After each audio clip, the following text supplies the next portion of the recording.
It's interesting. The word floor scrubber is used to describe something called an automatic floor scrubber or an auto scrubber.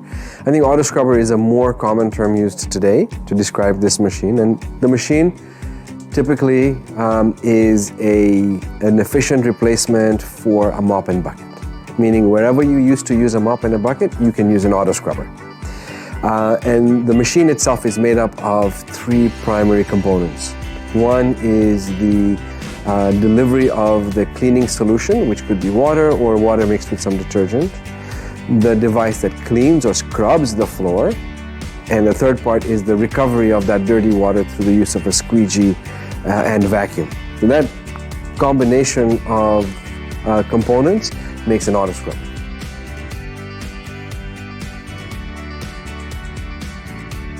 Its primary uses, as I said, are to replace the mop and bucket. Wherever you used to use a mop and bucket, you use an auto scrubber.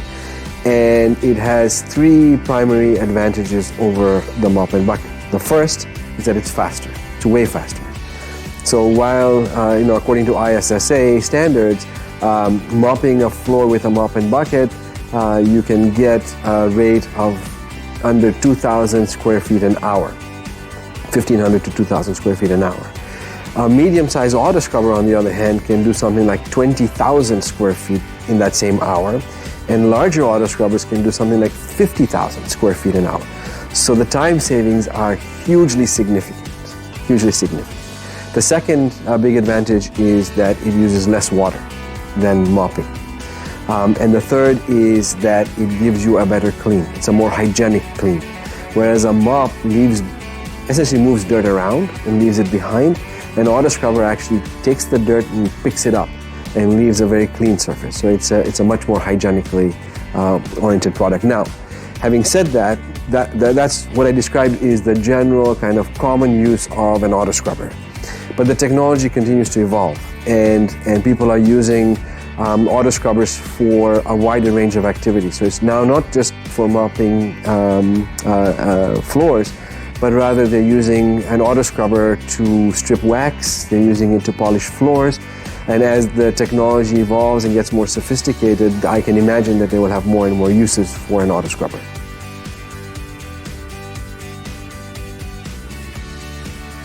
I think there are maybe 5 major criteria that are used to define the categories of auto scrubbers.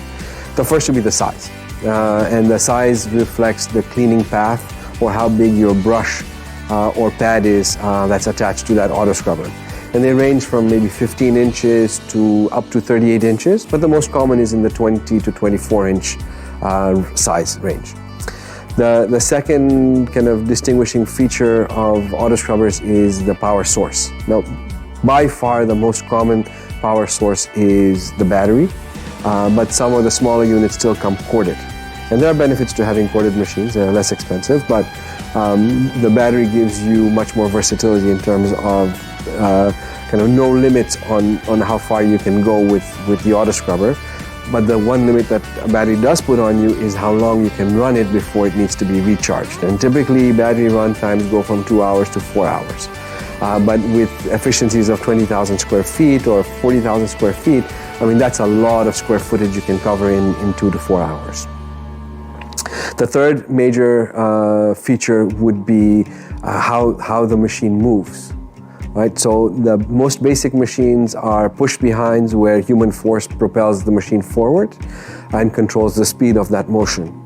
The one tier up would be the machines that have traction assist. And what that means is that a human being is still pushing the machine, but the onboard motor, traction motor, is helping to propel the machine forward. And then the third is fully automatic, where you've got somebody actually sitting on the machine. It's a ride-on or standing on the machine, a stand-on machine, which then propels it itself. The fourth category or distinguishing feature would be the tank size. So this is how much solution do you carry and how much waste do you carry on board. And what that does again is it determines the extent or the time you can use the machine, how much square footage you can cover, because you're limited by the amount of solution that you have. And then finally is the type of brush that you have. And there are typically two types. There are the cylindrical ones that kind of run in a perpendicular to the floor, and then there are the circular ones which run flat on the floor. So those are the kind of maybe 5 different features that distinguish a auto scrubber, and you've got a variety of them in each size and shape.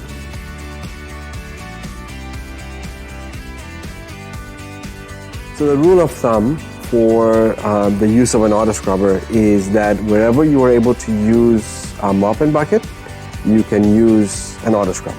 So it's pretty much any type of resilient floor, from vinyl, terrazzo, concrete, stone, tile, you can use an auto scrubber. There are specialized applications, like you could use an auto scrubber for certain type of applications on wood as well. But the other rule of thumb, or rule that we should all follow, is that check with the manufacturer of your flooring to make sure that you can use an auto scrubber. But it's a very versatile machine and can be used on all types of floors.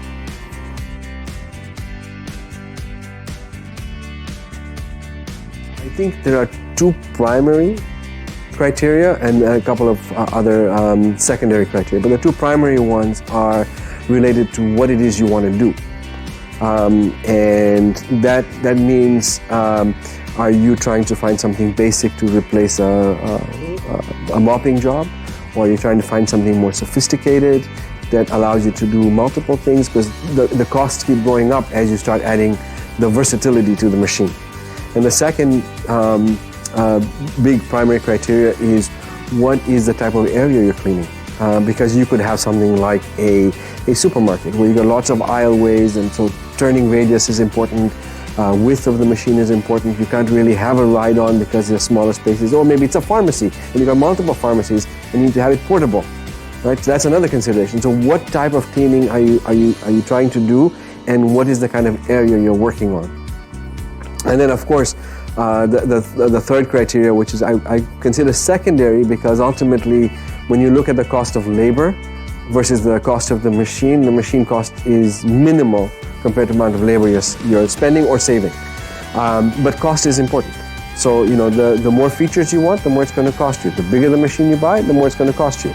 Right? The more portable you want the machine, the smaller the machine, those things cost less. You move to a corded machine, it's going to cost you less. So cost, budget becomes an important element, so a secondary category to consider. And another one is storage. Oftentimes people don't think about the fact that when you're not using the machine, you have to put it somewhere, and it has to be able to be charged in a safe environment.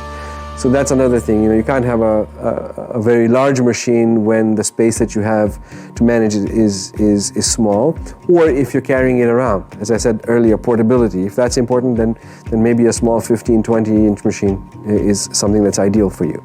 But those are the criteria I would consider as being important.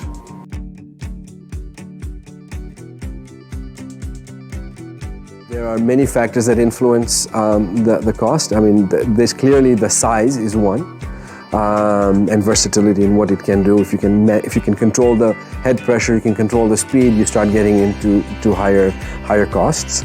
And I think brand is another one. So depending on which brand you buy, there are several no-name brands available, but if you go to a branded one, which may give you a sense of higher reliability, better support, those will cost you more.